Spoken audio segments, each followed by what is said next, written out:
Welcome to the Garden Angelist, where we talk about flowers, veggies, and all the best dirt. I'm Dee Nash from Guthrie, Oklahoma, where I garden on 7.5 acres out in the country.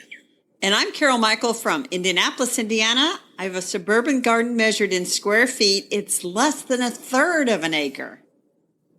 We call ourselves Garden Angelists because we are evangelists for gardening. We love gardening, and we want you to love it too.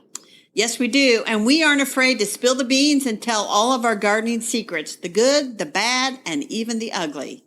But that's enough of who, what, when, where. Let's move on to this week's episode. Hello, Dee. Hello, Carol. How's the weather in Indianapolis? Cold, overcast, no snow. There you go. That's pretty much it. Yep. One of my kids is actually flying to Vermont this weekend to go skiing. And wow. Yeah, Vermont got hit hard with snow. So I don't know how that's going to go, but I'm not going to worry about that today. How's your garden? My garden is good, and I want you to know that I did not mow for the last time again this past week. I did not. Yeah, I think it's time to let the mowing go. But a little bit ago, I was outside finishing up a walk around the neighborhood, and I heard the sound of a mower. Are you kidding me? No. So, of course, then I'm immediately looking at my yard thinking, should I sneak in another mow? And then I thought, no, simmer down. Simmer down, I told myself. For all the people who aren't familiar with Carol's mowing habits, they're extreme. And they are not extreme. She loves to mow. That I do. I do not. So what did you do in your garden besides think about mowing? Well, I didn't really do anything outside other than keep the bird feeders full. I just filled them a few minutes ago. I did tend to my houseplants. That was my commission I gave myself. Really go over my houseplants fairly thoroughly, and I did that on Saturday. They look really nice. I did decide to wait to start watering the dormant amaryllis bulbs. I thought, I'm just going to give those another week. You were smart because I didn't give mine long enough, and so I'm not going to have any of my held over ones bloom, which made me decide that, so we should explain, if you hold over your bulbs and you don't give them enough time, then you're going to have a bulb that just grows leaves again. So that's what mine are doing. I'm getting ready to cut them off and stick them back in the closet, I guess. I don't know. Or just let them grow all winter and summer and then try again. I should probably do that so that they put energy back in the bulb. So I have gotten a few more seed catalogs this past week. Yeah. And I think I'm going to go through them. Mm-hmm. And the stuff I know I'm going to get, I think I'm going to go ahead and start placing a few early seed orders, especially if I see any deals pop up online. Yeah, because get a jump on it. Burpee almost always has a deal. And sometimes you can get free shipping and Burpee doesn't send us any money to say that. They often have a deal, as do High Country Gardens does, American Meadows High Country Gardens. They often do too. So Botanical Interest, they'll have Botanical Interest will have Christmas deals. And they've got a really cute, I think I got in the mail about growing sprouts. I couldn't think of the word. Growing sprouts. Yeah. They have a whole sprouts thing. So that might be fun for winter time when you're bored out of your mind after the Christmas season while we're still all hunkered down. Right. Did you really think that the pandemic was going to last this long? I did not. I did not either. I thought it'd be out of here, but no, it's not. So you want to hear what I did in the garden? Absolutely. I want to hear what you did. I'm reading it now, but our listeners cannot read what I am reading. So remember, I gave myself the gardening commission to plant the rest of those bulbs that came in from Britt and Becky's. Yep. I also had some hyacinth bulbs left over, and I planted the Irish reticulata and all the hyacinths. I put them out in the cold frames in pots. And the reason for that is they won't get quite as cold as they might, and then that way the pots won't crack, hopefully.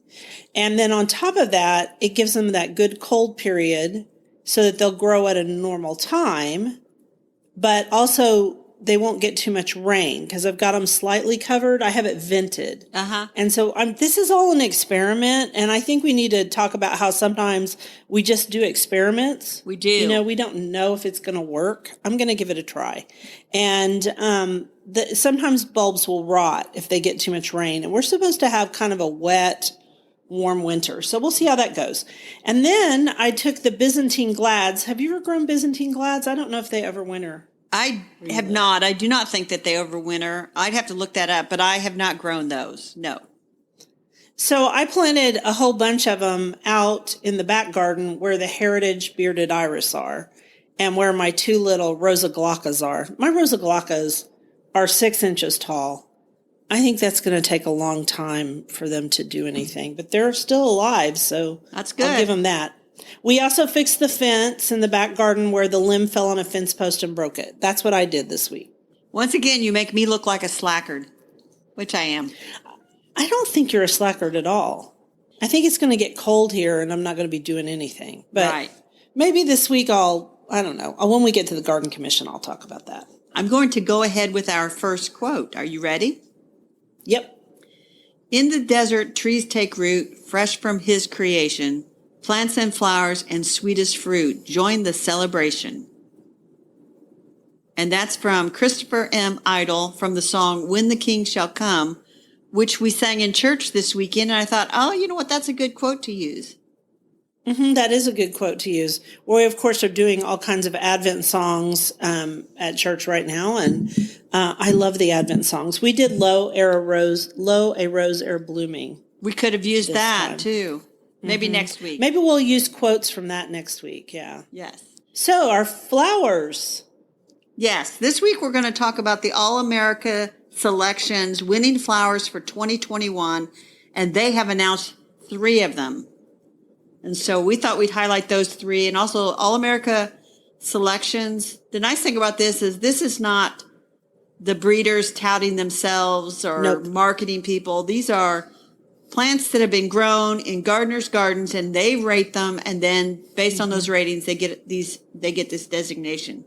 So it's really cool because then stuff is grown all over the United States, and that way you can see what does well in certain areas. And then the gold, I shouldn't call them gold medal winners. I think one of them is, but anyway, the ones that win this AAS designation, they did well all over the country. Right. So the first one up is a celosia called Kelos Candela Pink. Yes, and I looked it up, and it is very pretty. It's the type of celosia that doesn't look like a coxcomb. It looks like flaming candles, and this one is flaming in pink. But you didn't do your little thing that you did, that you wrote down on our notes that made me laugh out loud. Oh, okay. So we'll have to back up. Ready? Yeah. 3 flowers walked into a bar, a celosia, a daisy, and a zinnia. I don't know why, but that made me laugh so hard when I saw it. But anyway. I haven't finished that joke, which is probably why I went on to the celosia. Okay, back to the celosia. Very pretty. I want it. Yes, and so here's the thing. So this is a regional winner, and it's a regional winner in the Great Lakes, the mountain/Southwest, the Northeast, and the Southeast. So I don't know why it's not a national, but they called it the Energizer Bunny because it just keeps blooming and blooming and blooming and blooming. That's what you want out of an annual flower.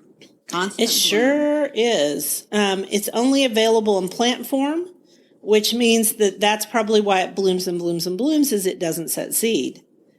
So I'm going to guess that it is tissue cultured or vegetatively propagated, which are 2 different things. They said it also makes a good dried flower if you're into dried flowers. Nice, very nice. But a lot of a lot of annuals that don't go ahead and produce seed, they've been bred not to do that. They will just keep pumping out flowers and pumping out flowers. And one that I think of immediately is Rosalita, Cleome. Senorita Rosalita. I said it wrong.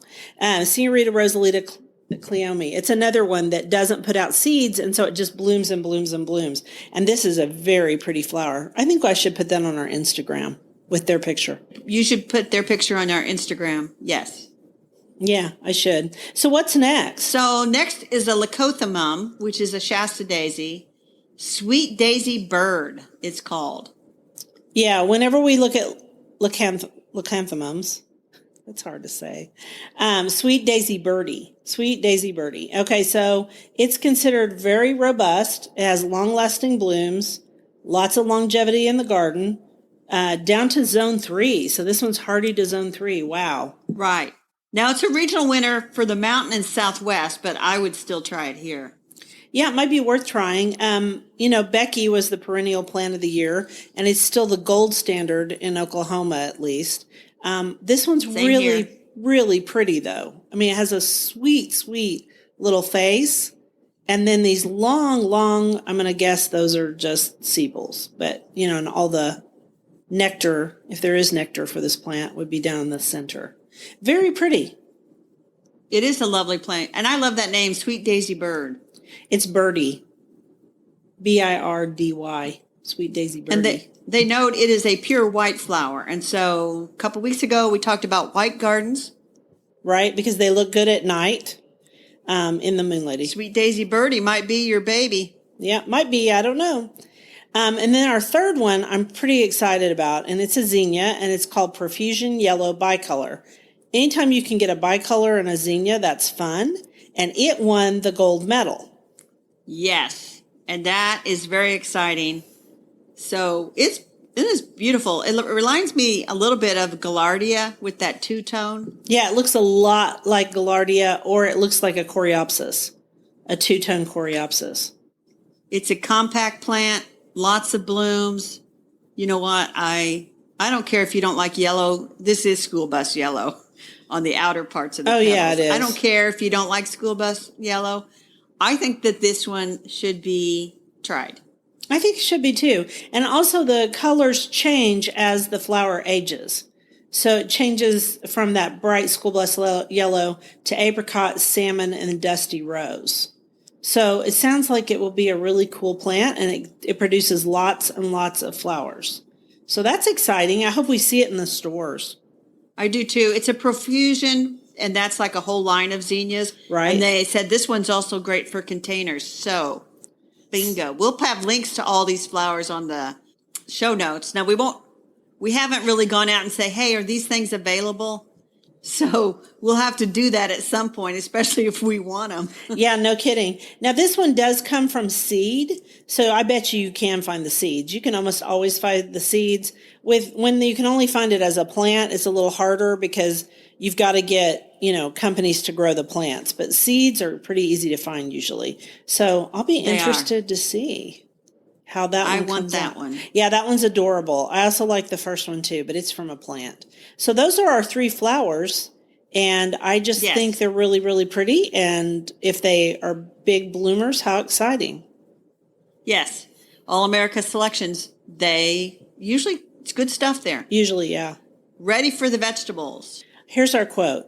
All gardeners know better than other gardeners. Chinese proverb. That's funny.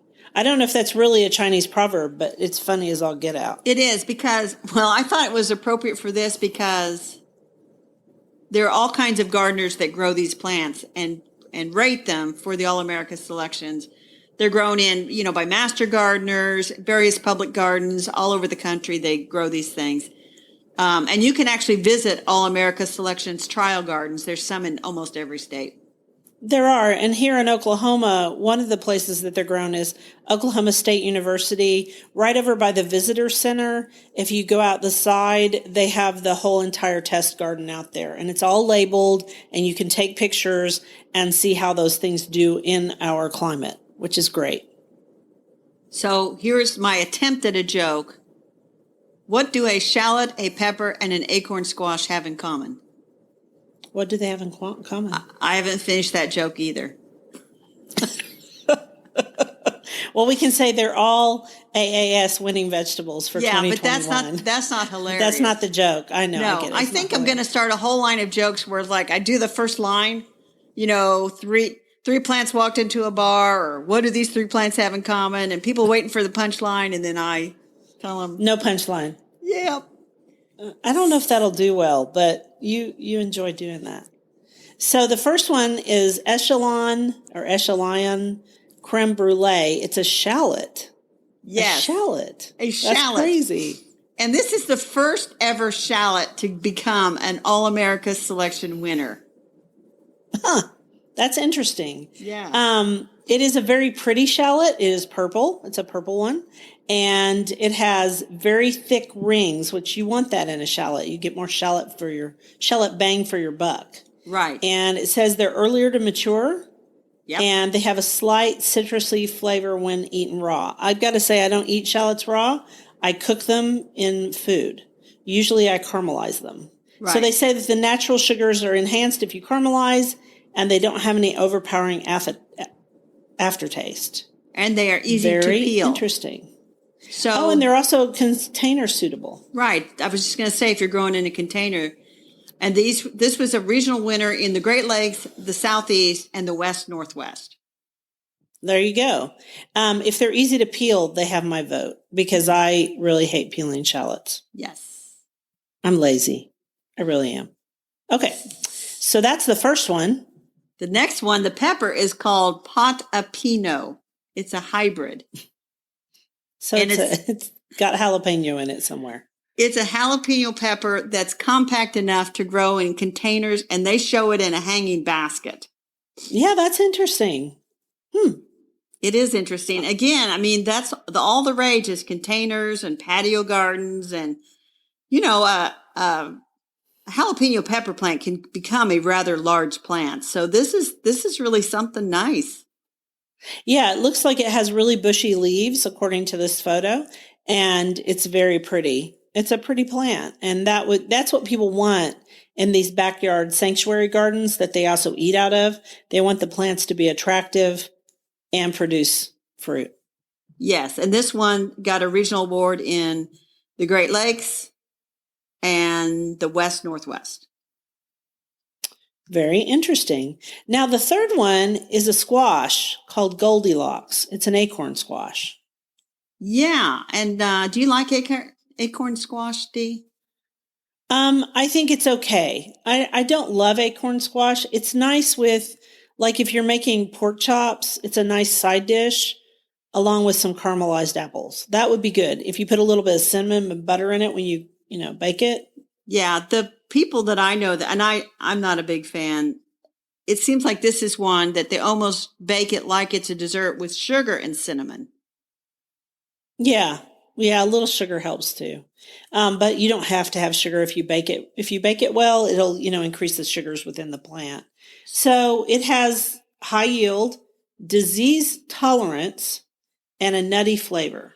So people liked it. Did we mention the name is Goldilocks? I think we did mention that. And they say it's a great complement to the winter honey bear acorn squash. I don't know about honey bear. So in other words, Goldilocks, this is just right. That's the idea, the story. It is a pretty little squash. It looks like a little tiny pointed pumpkin. It does. I think of acorn squash obviously as green, and these are like little pumpkins, but they're not pumpkins. I think sometimes acorn squash, I don't know. I mean, does it turn more? I've seen some in the store that have turned more golden. So I wonder if you leave it on the vine longer, does it become more golden? But I don't know much about growing acorn squash. I think I've grown it once. It was not my thing, squash bugs. I have not grown it at all because it's not something I want to eat. But this one with the color and stuff, like they point out here, this could also be a beautiful decoration in the fall. Yeah, it's very pretty. The problem we, of course, have in Oklahoma with any kind of squashes is the notorious squash bugs. It's the question I get asked every talk. They think I have some kind of special magical power against squash bugs. I do not. They are a nightmare here. And this one is a national winner, so it's good for everybody. Nice. And so everybody liked it. Yes. Maybe it's tolerant to squash bugs. People could give it a try. So that's the 3 flowers and 3 vegetables that All America Selections has announced for 2021. So Perfect. We're going to keep watching the website, and if they have any more, and I'm sure they have more than 6, usually they have a dozen or so, we will watch for that. And this is also, they, along with the National Garden Bureau, announced like it's the year of the blank flower and vegetable, and we're going to watch for those and talk about those later too. Right, because they haven't announced it yet. They usually do it right before January. And that's when all the new stuff comes out too, which is another exciting thing to talk about. Exactly. And now we're going to talk about something exciting that you read as soon as you do the quote. The family that gardens together grows together. Is that from you? That is from me because I could not find a quote, and I Googled that, and I don't think that anybody else said it. I now claim it as mine. Okay, claim it as yours, but, hopefully you won't get clobbered like I did one time when I thought I made up a quote and I didn't, but we won't go there. So tell me about the book, because I have not read this book. So I got a review copy of A Family Guide to Terrariums for Kids, Imagination-Inspiring Projects to Grow a World in Glass, Build a Mini Ecosystem by Patricia, I think it's Buzo. Yeah, Buzo or Buzo. Danger, danger, danger, D. You know how much I want to plant terrariums now? I love this book. Well, I think you should plant terrariums. I love this book, and they have 15 projects in there that you can do with kids or for yourself if you don't have kids. She's got lots of good information about choosing containers, what soils and rocks and different things to use, choosing plants and how you should plant it and how you should care for it. And gosh, I want it. So I want to grow a bunch of terrariums.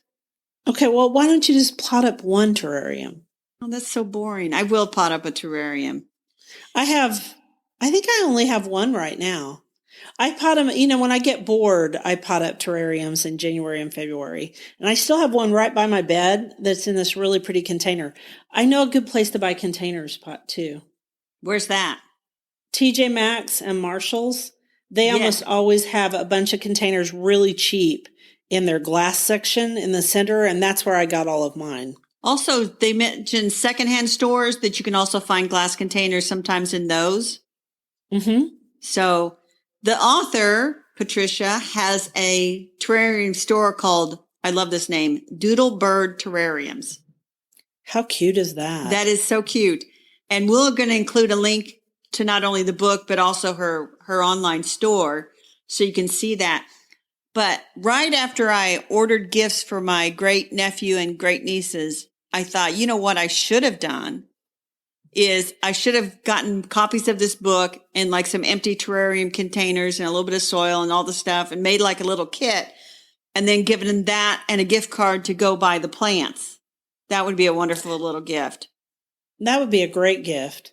I do find that I do better with terrariums that have lids personally. Like Wardian cases and such. This pine, I'm looking at her gallery. This pine forest terrarium is so pretty. It's in like a miniature Wardian looking case. And I have one of those, geometric, containers that my friend Karen Collier bought for me that I need to plant up with mosses like this lady did. Oh my goodness, how cute. I can see why you were sorely tempted. Sorely tempted. I mean, I'm giving in to this temptation. I am. I might, I know where I can buy some miniature plants and I might run down to that particular garden center later this week, maybe. Is that going to be your garden commission this week? It might be to plant a cute little terrarium. I might save that for after the new year. We'll see if I get out to the store and stuff. But I love this book. And then let me repeat the title. A Family Guide to Terrariums for Kids, Imagination-Inspiring Projects to Grow a World in Glass, Build a Mini Ecosystem by Patricia Buzo. And also all the pictures were taken by a very good photographer named Tracy Walsh, who we know from Oh my gosh, Garden we Com. love Tracy. Tracy's awesome. These pictures are cute. And they show kids doing this stuff. I think it's the author's kids. But this, I was going to give this to my sister who has like grandkids. And then I thought, I might loan it to her, but I'm not giving it away. I can't wait to do these with Maddie when she's older. That water seam terrarium bowl is so pretty. You can use goldfish bowls for these, apothecary jars. I have an apothecary jar as one of mine. I also have a Wardian case. I have way too many.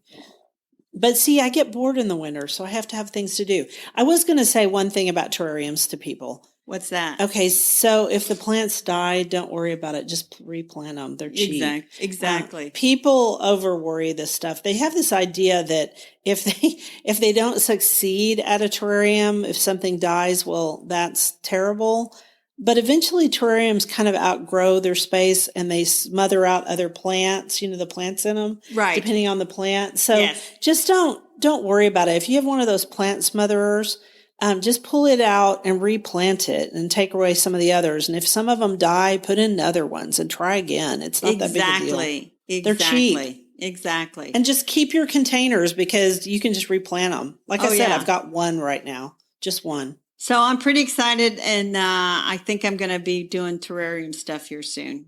It might be my commission. Maybe we can do it together. We could get on Zoom and plant terrariums at the same time. There you go. We could do it on Zoom. You know what? We could record it and we put it on the YouTube or Rumble. On the YouTube, or as my kids call it, the Facebook. Yeah. Okay. We can do that. That'd be fun. All right. Don't expect it soon, people. We got to get through Christmas. You are ready for the quote? Yeah. Can I do this one? You can, because you inspired it. Oh, good. I never thought it was such a bad little tree. It's not bad at all, really. Maybe it just needs a little love. Lucy Van Pelt.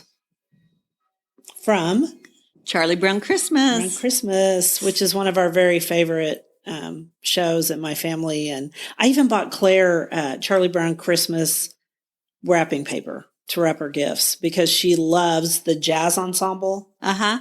For the music, yeah. It's the original cartoon, which is really fun. Yes. So we thought we would talk about imperfect Christmas trees. And the wisdom of Charlie Brown says, there is no such thing as a bad tree. It just needs a little love.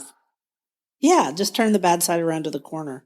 So the funny part is, and you're talking about live trees, but we've talked before, I can't have a live tree. Go ahead and talk about what you should do if you bring in a tree. Well, if you're going to bring in a tree, you want to inspect it in the tree lot and, you bounce it up and down. And if all the needles or half the needles fall off, it's too dry. So pass on that one. And then look and inspect it for insects. And so sometimes there are bagworms that people mistake for pine cones.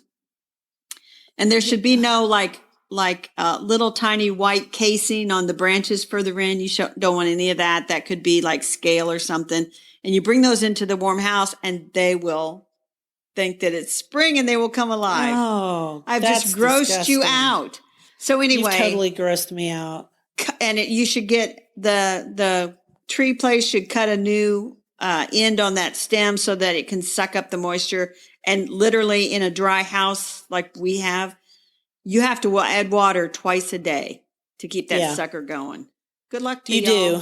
I'm not putting up a real tree. Yeah, I'm not doing real trees anymore. Obviously, I can't have them because of allergens, and they make my asthma go crazy. So this year, I bought a flocked tree, and I've never bought a flocked tree before, and I've always wanted one. And my husband finally said, "Yeah, go for it." So the one I got is considered one of their most realistic ones. Uh-huh. And yeah, I bought it from Balsam Hill on sale, and it's imperfect. Isn't that funny? It is. It's not a perfect tree so that it looks more natural. And my daughter, Claire, thought I put it together wrong. She goes, wait a minute, that branch is longer up there toward the top. And I said, it's supposed to look that way. That's and hilarious. She goes, oh, and it kind of freaked her out because Claire likes symmetry. But it's not, it's asymmetrical and it looks very pretty. And I put some pictures up on my Instagram and my Facebook. So. Well, and so later in the week on the Garden Angelus, you can add your flock tree. Okay, sounds great. I got a lot to post to the Garden Angelus this week. I guess. So I got flowers, vegetables, and a flock tree. So here's my garden commission. Are you ready for it? I got it all thought out now. Okay, go for it. First of all, I need to get some amaryllis bulbs for my great nieces and nephew because it's been kind of a tradition now that I give them each a big amaryllis bulb, and they've got the big vase with the rocks that you just set it down on the rocks. And I've done that before. Their moms keep it from year to year. So I got to get those. And then I'm going to go through the house and take inventory of glass containers to see what I can put a terrarium in. That's what I'm going to do. Nice. That's a good thing to do. In my case, I'd like to get a few more amaryllis bulbs. And I think, honestly, I'm just going to throw away the ones I overwintered. Amaryllis bulbs cost about $10 a piece from the store. And so I think I'm going to go buy a few. And then I'll have some work getting that together because Bill and I are going to go out of town this weekend. We're going to wear our masks and drive our car and go stay somewhere. just Very to nice. get away. Very nice. That sounds wonderful. Well, that's it for this week. Another 30 minutes gone by. We want to thank you for listening to the Garden Angelist. If you like our podcast, please tell your friends about us. Also, hit that subscribe button so you don't miss a single episode. And if you listen to Apple Podcasts, we'd love a 5-star review. Those of you who have reviewed us, we really appreciate it. It helps us get noticed by others. Yes, it does. And be sure and check out our show notes for links for more information about today's topics, plus links to our own websites. And if you want to help support us, use the affiliate links. If you buy something after clicking through on them, we earn a small commission and it costs you nothing. It was lovely to chat with all of you over the garden gate today. Bye until next week. Bye.